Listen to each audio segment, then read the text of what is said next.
শিক্ষার্থীদের সৃজনশীল চিন্তার বিকাশ ঘটাতে দি বাংলাদেশ ডায়ালগ ও ঢাকা কলেজ ডিবেটিং সোসাইটি যৌথভাবে এই জাতীয় বিতর্ক প্রতিযোগিতার আয়োজন করে। 2 দিন ধরে চলা বিতর্ক প্রতিযোগিতার শেষে বিজয়ীদের পুরস্কার তুলে দেওয়া হয়।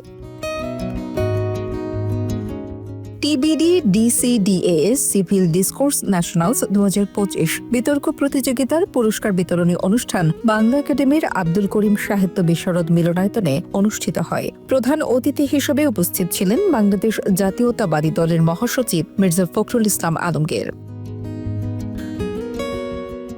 ঢাকা কলেজের অধ্যক্ষ AKM ইলিয়াস জানান, যুক্তিনির্ভর সমাজ গঠনে বিতর্ক গুরুত্বপূর্ণ ভূমিকা রাখে।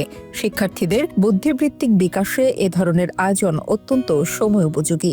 দি বাংলাদেশ ডায়ালগের নির্বাহী পরিচালক রুবায়াত মান্নান রাফি জানান, ভবিষ্যতেও এ ধরনের বিতর্ক আয়োজন অব্যাহত রাখতে চান, যাতে যুক্তি, মত প্রকাশ ও আলোচনার সাংস্কৃতিক চর্চা আরও বিস্তৃত হয়। আমার আর আপনার মতামত ডিফারেন্ট হতে পারে, বাট আমরা রেসপেক্টফুলি একে অপরকে শুনে যুক্তি তর্ক দিয়ে আমরা কাউন্টার করি। আর আরেকটা জিনিস যেটা অত্যন্ত গুরুত্বপূর্ণ, সেটা হচ্ছে গিয়ে আমাদের বাংলাদেশের ভবিষ্যৎ বা বাংলাদেশের ভাগ্য cannot be left at political shouting game বা শাউটিং ম্যাচ। যে যার গলার জোর যত বেশি তার নীতিগুলোই বহাল থাকবে বা সেই আইনগুলোই হবে, আর আমার গলার জোর অত বেশি না বলে আমার যে কথাবার্তায় কন্টেন্ট থাকলেও সেটাকে প্রাধান্য দেয়া হবে না। এই প্রবলেমটাকেও কিন্তু অ্যাড্রেস করে সিভিল ডিসকোর্স।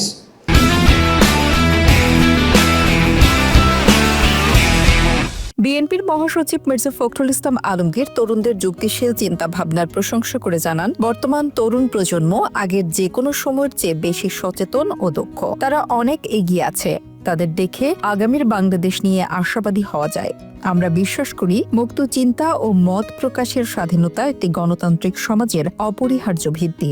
আমাদের তরুণরা এখন অনেক অনেক বেশি আমাদের চেয়েও তারা যোগ্য হয়ে উঠছে এবং তারা এই দেশে ভবিষ্যতে তারা আরও বেশি বড় ভূমিকা রাখতে সক্ষম হবে। কিছু হবে না এটা সঠিক নয়, অনেক কিছু হবে এবং বাংলাদেশে অবশ্যই আমরা মাথা উঁচু করে দাঁড়াতে পারব।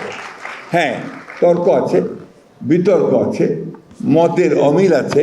যে কথাটা কিছুক্ষণ আগে এখানে অনেকে বলছিলেন যে আমি তোমার সঙ্গে একমত হব না, কিন্তু তোমার মতকে রক্ষা করার জন্য আমি আমার প্রাণ পর্যন্ত বিসর্জন দিতে রাজি আছি। আমরা এটাতেই বিশ্বাস করি। আমরা লিবারেল ডেমোক্রেসিতে বিশ্বাস করি। আমরা বিশ্বাস করি যে আমার কথা বলার স্বাধীনতা থাকতে হবে, তোমারও কথা বলার স্বাধীনতা থাকতে হবে। দেশের বিভিন্ন জেলা থেকে অংশ নেওয়া 64টি স্কুল ও কলেজের 200-এর বেশি শিক্ষার্থী এবং বিতার্কিকদের অংশগ্রহণে প্রতিযোগিতাটি প্রাণবন্ত হয়ে ওঠে। স্কুল পর্যায়ে চ্যাম্পিয়ন হয় মতিঝিল সরকারি বালক উচ্চ বিদ্যালয় এবং রানার আপ হয় Shamsul Haque Khan school and college. Desk report, Kaler কণ্ঠ।